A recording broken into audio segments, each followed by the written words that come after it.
Dans cette vidéo, nous allons voir pourquoi il est important d'identifier son cadre de référence, c'est-à-dire son éducation, sa formation, ses expériences et sa propre culture, c'est-à-dire les bonnes pratiques que l'on met en place au quotidien par rapport à notre culture et à notre éducation.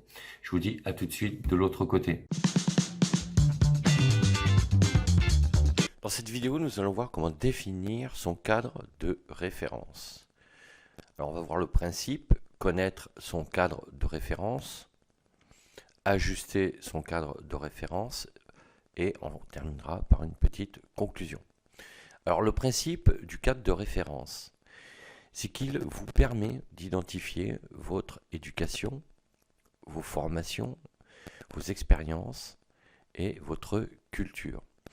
Il est conditionné par ces 4 facteurs pour déterminer votre perception du monde par rapport également à vos valeurs. Alors, connaître son cadre de référence est important parce que à partir du moment où, par exemple, au niveau de votre éducation, on vous a transmis des valeurs, donc vous en avez conscience, et vous avez, par rapport à ces valeurs, vous appliquez des principes. Et ces principes-là débouchent sur ce que l'on appelle des savoir-être qui complètent les savoir-faire. Savoir-faire, ce sont les compétences, et savoir-être, c'est le comportement que vous allez avoir au quotidien en fonction justement de votre éducation par rapport aux valeurs que vous avez reçues, aux principes. Et tout ça détermine votre perception du monde. Ensuite, vous allez avoir la formation. Alors, les formations, c'est celles que vous avez reçues de votre enfance jusqu'à l'âge adulte à l'école, mais ça peut être également les formations pendant votre carrière professionnelle, si c'est le cas. Et elles ont consisté à vous délivrer des connaissances et des savoir-faire, c'est-à-dire des compétences, puisque lorsqu'une connaissance aboutit à un savoir-faire, c'est-à-dire qu'on applique une connaissance, ça devient une compétence. Et ça a une influence également sur le savoir-être.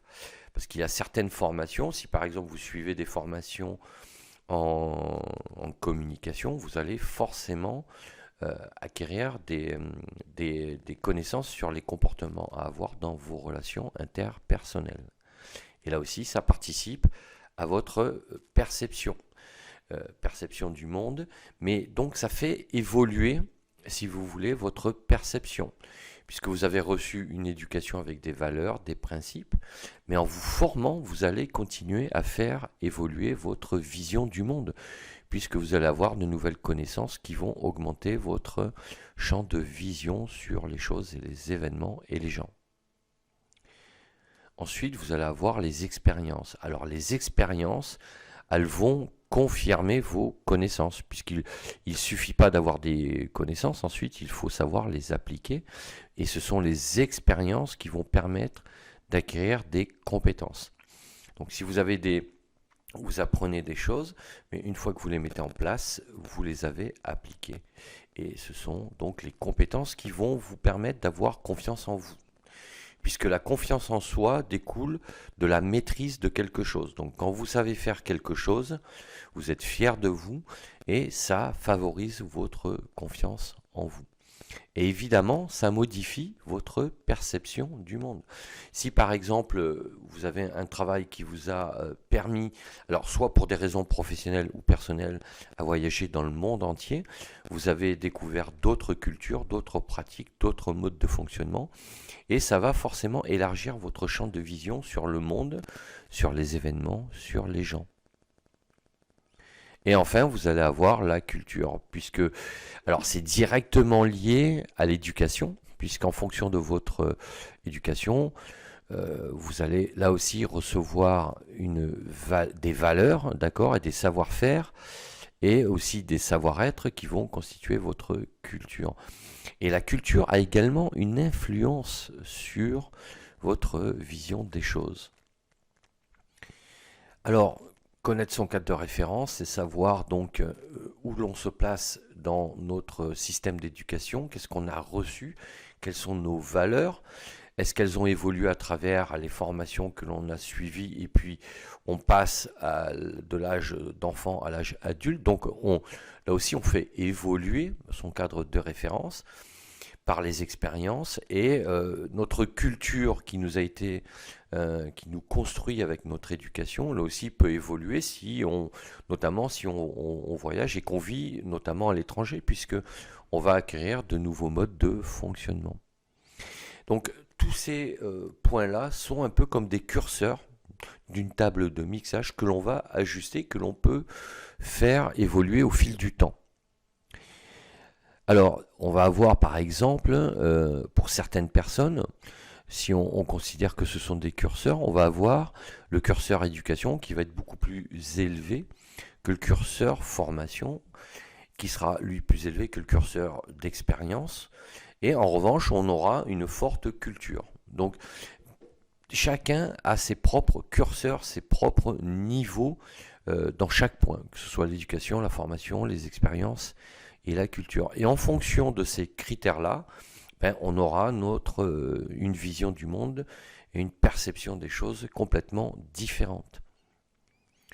Donc ça peut être aussi des gens qui ont par exemple une éducation correcte, avec un haut niveau de formation, avec peu d'expérience, et aussi qui sont fortement, j'allais dire, qui dictent, qui appliquent au quotidien leur style de vie par rapport à leur propre culture.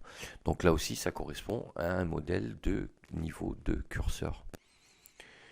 Autre cas, on va avoir des gens qui ont une éducation correcte, peu de formation, l'essentiel, mais beaucoup d'expérience. Et avec un niveau culturel. Alors, c'est pas un niveau culturel, non, c'est une culture qui est là, qui est présente, mais qui n'impacte pas, qui ne prend pas le dessus sur les autres points. Et là, dans ce cas-là, dans ce cas de figure, ce sont les expériences qui vont dicter la vision que vous aurez, vous, du monde par rapport à votre vécu et vos retours d'expérience, justement. Alors ensuite, comment ajuster son cadre de référence, puisqu'il n'est pas figé dans le temps? Alors vous avez reçu une éducation, des formations, des expériences, et tous ces points-là, vous pouvez les ajuster pour atteindre des objectifs qui sont différents pour chacun. Si vous avez besoin de développer votre formation pour atteindre ces objectifs, vous allez devoir ajuster ce curseur-là. Alors, en conclusion, un cadre de référence n'est pas figé dans le temps, même si certaines fondations sont difficiles à modifier et à faire évoluer, comme la culture par exemple, et c'est normal, on est tous imprégnés d'une certaine culture, mais on peut toujours la faire évoluer, notamment en favorisant nos échanges avec les autres. Donc voilà ce que je voulais vous dire sur ce sujet. Si cette vidéo vous a un peu plus éclairé sur comment on se construit de l'enfance jusqu'à l'âge adulte et tout au long de notre vie, n'hésitez pas à me le dire en commentaire, à mettre un pouce bleu vers le haut, à vous abonner à la chaîne. Et pensez également à cliquer sur la cloche pour être notifié des nouvelles vidéos que je publierai sur ma chaîne. Et sachez que vous pouvez télécharger gratuitement et librement mes 2 e-books, Trouvez sa voie et accomplissez-vous. Je vous mets les liens dans la description. Et je vous mets également le lien pour commander mon livre, Développement personnel, les 3 piliers, que vous pourrez donc acquérir directement sur le site d'Amazon si vous le souhaitez. Je vous dis à bientôt pour d'autres sujets. D'ici là, portez-vous bien. Ciao, ciao.